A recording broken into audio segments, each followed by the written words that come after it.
naujas suvokimas dirbant su AI-um. Pavyzdžiui, dabar pas mane yra rūpestis. Pavyzdžiui, mes montuojam video ir mums reikia padaryti titrus. Ir turim tokią programą DaVinčio, susieta su DaVinčiu yra padaryta tokia open sourcinė Autosubs vadinasi. Ir jinai kaip ir veikia, kaip ir neveikia.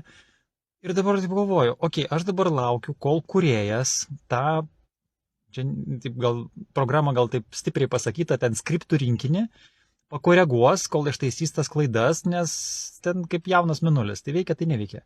Aš galvoju, o kas man trukdo paduoti savo tiem robotukam, tai šiuo atveju Kimi Cloudui, nes dabar su tuo naujausiu 4.6 Opus modeliu, tai ten kosmosas, kaip gerai jisai programina, ten dabar tuos jau, kaip kūriausių agentus, o jisai pats viduje savo agentus jau turi, ir dabar su to naujausiu leidimu. Realiai, tai paduot programai, kad jinai ištaisytų tas klaidas, nes pavyzdžiui, šiandieną man buvo kažkokia spraga ir užsikišo ramas kompe ir visiškai ten jisai vieną raidę vos ne per sekundę. Tokiu greičiu teko spausdinti, kad jam tą komandą sugeneruoti. Ir realiai, kai man pavyko su tą programą komandą inicijuoti, realiai jisai ir išsprendė tą klausimą, ten užgesino ten procesus, kurie tenais valgė tą atmintį, tas vadinamus lygus kaip tenais. Ir realiai, ir dabar taip pat tokia mintis, aš dabar kaip tik tokį įrankį naudoju kainų skaičiavimų tinklalapį. Ten toks, jisai, kaip pavyzdžiui, standartiškai ant WordPresso, kadangi sukasi tinklalapį, per WooCommerce standartiškai ir, ten kiekius gali surašyti, kainos surašyti, toks bazinis modelis. Bet, pavyzdžiui, ten negali formulį rašyti, tą standartinį WordPressą negali, tą WooCommerce negali, pavyzdžiui, kainų lentelių suduoti. Galbūt yra kažkokių priedėlių, bet nebuvo tokio momento, nes man, kad kainų filtravimai pasidarytų, produktų filtravimai pagal netgi nestandartinių kainų skaičiavimą. Žodžiu, tokį biškį mandrai darau.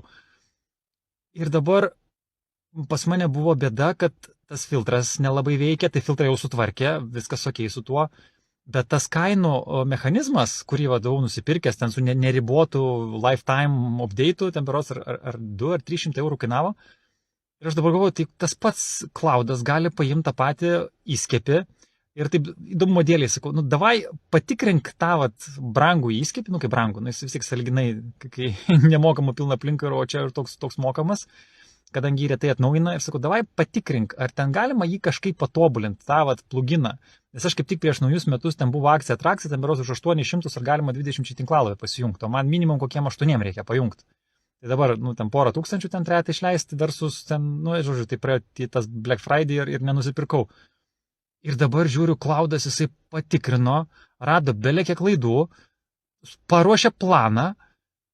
Ir praktiškai man jau dabar netgi klausimas, čia toks jau kaip ir jau biški ir etinis, ar man pirkt įskiepį, dar sykį, paskui jį tvarkytis pagal save, ar man paprašyti Cloudo, kad turint tą logiką, sukurtų naują įskiepį ir tokiu būdu išspręstų mano rūpestėlį, kad man nereikės leisti ten tiek 1000 eurų. Aš iš esmės, turėdamas ten už kelius šimtus eurų nusamdytą aфиgenai stiprų programerį, kuris man sprendžia klausimus kompiuterio tinklalapių automatizacijos, dabar irgi jau klodą jau pabiškai jau klibina, nes ten tiek apsaugų pridėta, kai jis nieko negalėjo padaryti. Čia tie, kur ten religinės bendruomenės kompose kūrėsi. Ir dabar žiūriu, kad aš turiu tokį superinį įrankį, kurio pagalba praktiškai tik reikia sugalvoti dabar, kurią pirmą užduotį ir automatizuoti, ir deleguoti, ir tai, kas man nepatinka. Ir, pavyzdžiui, dabar pati didžiausia skaudulį turiu atiduoti užsakymus gamybai. Sako žmogus čiužinį ir būna, kad aš savaitę laiko tiesiog užtempiu, netiduodu į gamybą. Čia grinai žmogiškas tūpas, neturiu pasiteisinimo tam, tiesiog nutinka gyvenimas. Ir dabar galvoju, tai čia yra informacijos valdymas, tai ką, dabar imsiu ir praktiškai per ateinančias 2 dienas pasidarysiu automatizuotą dalyką, kad man iš tinklalapio, kai gavo patvirtinimą su mokėjimu, automatiškai siūstų minimum laišką tiekėjui, kad žiūrėk, reikia man tokį užsakymą padaryti. Žaliavom surinkti ir visą kitą. Ir galvoju, kas yra automatizavimas, kas yra virtualus asistentas. Tai jeigu reiks pagalbos, bendraukim, nes tai, ką aš dalinuos, realiai 2 metus neradau atsakymo, kaip reikėtų, kokius procesus, nuo ko pradėti. Tai virtualus asistentas, jeigu taip trumpai, jeigu norėtum ir nežinai, nuo ko pradėti, Tai pirmas dalykas – susikurt duomenų bazę. Ta duomenų bazė, kad susikurt, reikia įsidėkti vieną programą, arba Antigravity, arba VS Code. Ant tos programos ją reiktų įsivaizduoti kaip tanką, o į tanką reikia sudinti kareivius, mašinistą. Tai va, tie kareiviai mašinistai yra tie vadinami agentai, kur, va, pavyzdžiui, ar ten Gemini, ar Cloudas, ar kokie kiti agentai. Tada va, nusiperki planą, įsidėgi į tą Antigravity arba VS Code pluginą, tas pluginas prisijungia prie to, sakykim, duoda jam smegenis ir viską ir turi važiuojantį tanką. Ir tada gali prašyti jo, ko tik nori. Ir tada, jeigu yra sukurta duomenų bazė, tada reiškia, visa informacija važiuoja į duomenų bazę. Ir reiškia, kad tada galima jau jį išmokinti ir procesų, ir tada nebepamiršta to ant tuose čatuose, kai, va, pavyzdžiui, ar Gemini rašant, ar ten Cloud, ar bet kuriam tenais, ar ten Groką paėmus, jeigu ten turi savo tos vidinius čatus, bet jie pasimiršta.